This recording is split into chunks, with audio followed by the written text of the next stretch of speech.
Det var det uttrykket her jeg satt med nå. Da jeg, Gilam, eller vent da, la oss si Gil Makeup, for det passer jo bedre. Jeg er jo skjønnhetsblogger. Når jeg fant ut av at jeg, som da er skjønnhetsblogger, har glemt å ta med mine vipper til en så viktig dag som dette. Det er som om en advokat skal dra på et viktig møte eller et eller annet og glemme å slipse sitt, liksom. I know. Nå er det, vet du. Når man velger å bruke 55 år på å stå opp fra senga, eller før jeg velger å gjøre det, så må jeg alltid høre på Spotify.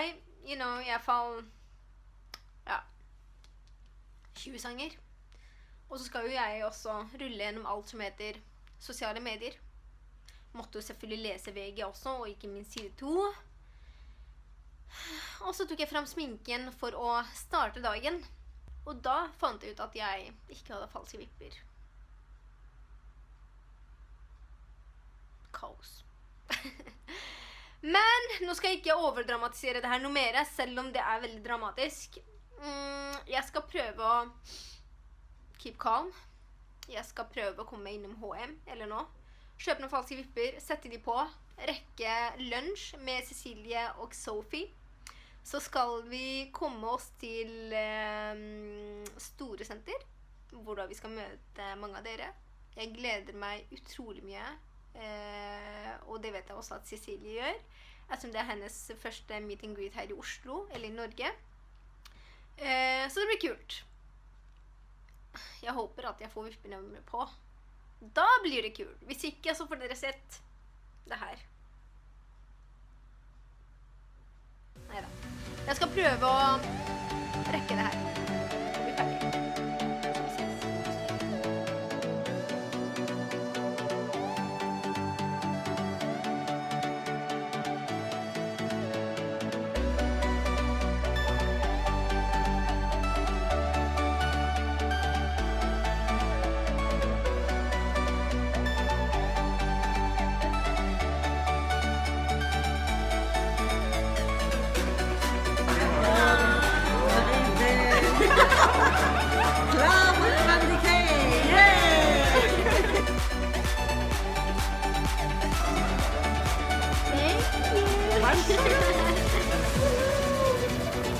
Tidlig julegave der.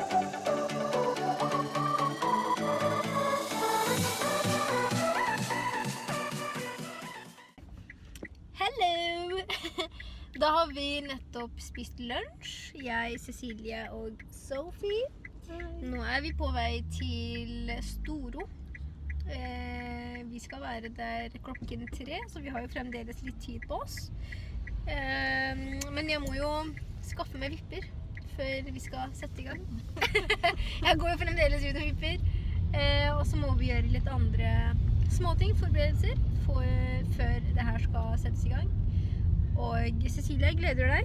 Masse. Ja, det blir bra. Vi gleder oss sånn.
drev og snakket, og så var den ikke på.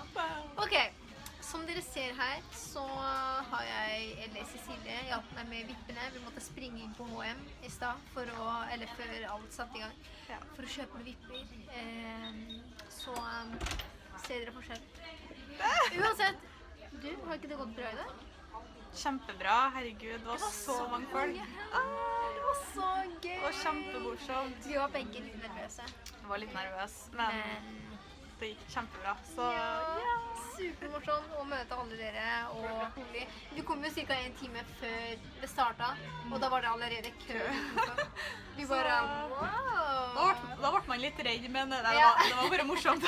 Jeg var jo litt sånn smånervøs, det må jeg innrømme. Men herregud, dere er jo helt fantastiske alle sammen, og det var så gøy å møte dere. Og jeg håper at dere har kost dere med denne vloggen. Og så ses vi nok i min neste video. Og om du likte denne videoen, så må du gjerne gi tommel opp. Og subscribe til kanalen min og hennes. Hva? Ja? For det var en som var sikkert litt interessert i å... Å ja, vi kommer snart. Vi skal bare avslutte. Ja, vi skal bare avslutte der. Nå ødela jeg noe. Ja, nei, det går fint. Da ses vi i min neste video. Yay, ha det!